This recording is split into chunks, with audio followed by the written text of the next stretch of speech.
4월 16일 목요일 오전 11시 긴급 김광일의 라이브 방송 제21대 국회의원 총선 그 결과표를 들고 여러분 곁으로 달려가도록 하겠습니다. 그날 긴급 라이브 방송에서는 총선 결과를 가장 현실적이고 노골적으로 분석함과 동시에 향후 정치권의 움직임에 대해서 여러분께 소상하게 전달해 드릴 예정입니다.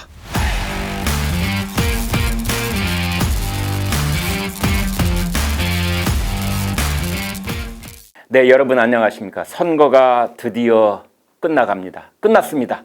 21대 국회의원을 뽑는 투표가 끝나갑니다. 모두들 정말 애쓰셨습니다. 각 당의 공천을 받아 21대 국회의원 후보로 출마한 사람들이 그 사람들이 수고한 것이 아닙니다.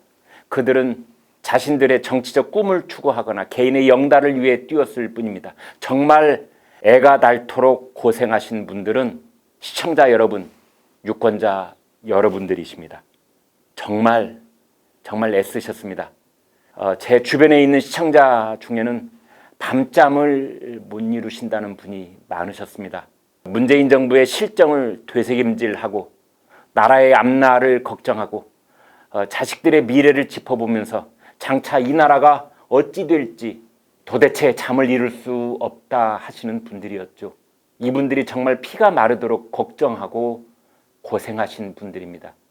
진인사 대천명 하는 심정으로 계시면 반드시 좋은 결과가 있을 것입니다. 어떤 분들은 선거 결과에 따라 이민을 가야겠다는 분들도 계셨습니다.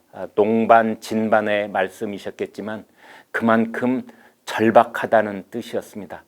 주변 지인들을 만나 뵀더니 모두들 이 뜻이 같고 문재인 정권 심판에 대한 열정이 같았을 때는 여당 우세 이렇게 나온 여론조사가 엉터리라면서 분노를 표시하는 분들도 많았습니다. 반대로 밖에 나가 사람들을 만났는데 모두 문재인 지지자들만 있는 것 같았을 때는 위로받고 마음 둘 곳이 없어 매우 씁쓸해 하시는 분들도 있었습니다.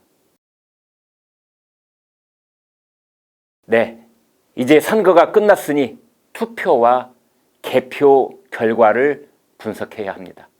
편의상 국정을 책임지고 있는 여당 중심으로 예상되는 당선 의석수를 따져서 시나리오를 나누어 보겠습니다. 먼저 시나리오 1을 보겠습니다.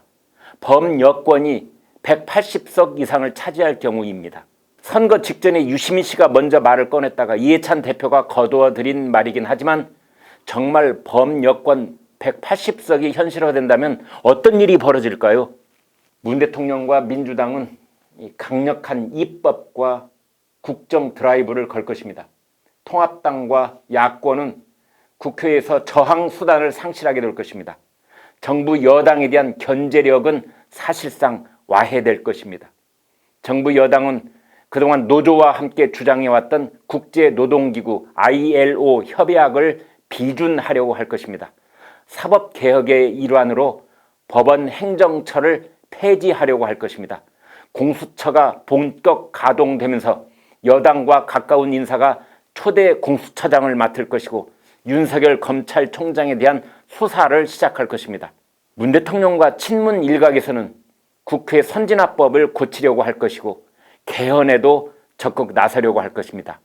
반면에 통합당은 참패의 책임론을 놓고 극심한 내부 혼란을 겪으면서 리더십 공백 상황을 맞이할 것입니다. 차기 대통령 선거를 위한 채비를 갖추려면 보수 재편에 시간이 걸릴 것입니다. 그러나 이런 상황은 문 대통령에게도 정부 여당에게도 결코 좋은 결과를 가져오지는 않을 것입니다. 총선 결과보다 더 무서운 국민적 저항과 거센 역풍이 몰아칠 가능성도 있습니다. 브레이크와 핸들을 잃어버린 자동차처럼 견제와 균형을 상실한 국정 운영이 폭주하면서 나라 전체를 불행으로 몰고 갈 위험성이 있습니다.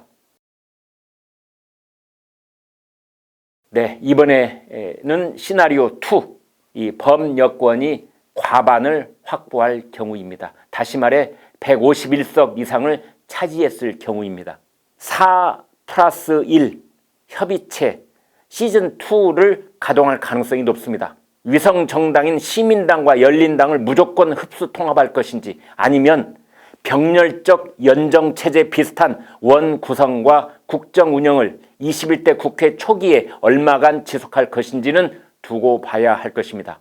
그것보다 문제는 총선 과정에서 소원해진 정의당과 관계 회복에 나서야 할 것이고, 민생당이 의석을 확보하고 원내 진입에 성공할 경우에 관계 설정 등이 남아 있습니다. 문재인 정권은 이른바 안정적 국정 운영을 지속하기 위한 최소한의 조건이 마련됐다고 자평하면서 야당과도 사안에 따른 협치가 불가피할 것입니다. 이 통합당은 국정 운영의 주도권을 확보하지 못해 여당에 끌려다니다가 대선이 가까워올수록 여야 갈등이 증폭될 가능성이 큽니다. 다만 통합당과 한국당의 의석이 범여권에 크게 뒤지지 않을 경우 황교안 대표는 유력 대권 자리를 유지할 것으로 보입니다. 8월 31일 전당대회를 계기로 통합당의 대선 잠룡들이 전면에 나서게 될 것입니다. 한편 안철수 대표의 국민의당은 공수처법 개정을 명분으로 내세워서 통합당과 적극적인 연대를 모색할 수 있습니다. 네, 이번에는 시나리오 3입니다. 세 번째 시나리오. 시나리오 3은 범여권이 과반 확보에 실패해서 여소야대가 시작될 경우입니다. 이때는 문재인 대통령은 곧바로 레임덕에 진입한다고 보는 게 맞습니다. 야당이 문재인 경제 실정에 대한 심판을 내걸고 선거를 치렀던 만큼 문 정권은 기존 정책 기조를 변경하라는 강력한 압박에 직면하게 될 것입니다. 이 당장 소득주도 성장, 탈원전, 최저임금, 52시간제 같은 정책들이 변화를 맞지 않을 수 없을 것입니다.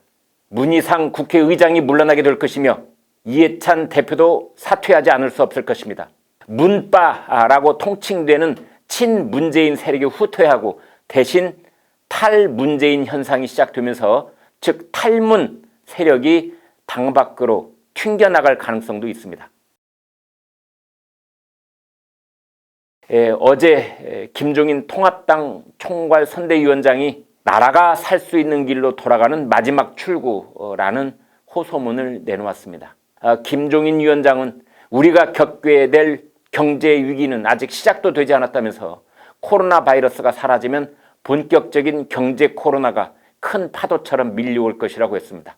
그는 통합당이 과반 정당이 될 경우에 GDP의 20% 정도인 약 400조 이상 투입해야 해결할 수 있는 코로나 위기를 어떻게 넘길지 그 길을 제시하겠다고 했습니다. 통합당이 크게 이기면 김종인 위원장의 아이디어가 진지하게 검토되기 시작할 것입니다.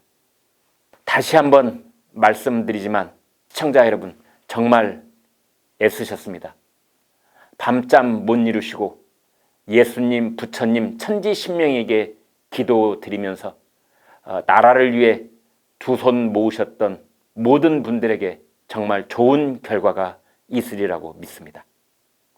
4월 16일 목요일 오전 11시 긴급 김광일의 라이브 방송, 제21대 국회의원 총선 그 결과표를 들고 여러분 곁으로 달려가도록 하겠습니다. 그날 긴급 라이브 방송에서는 총선 결과를 가장 현실적이고 노골적으로 분석함과 동시에 향후 정치권의 움직임에 대해서 여러분께 소상하게 전달해 드릴 예정입니다.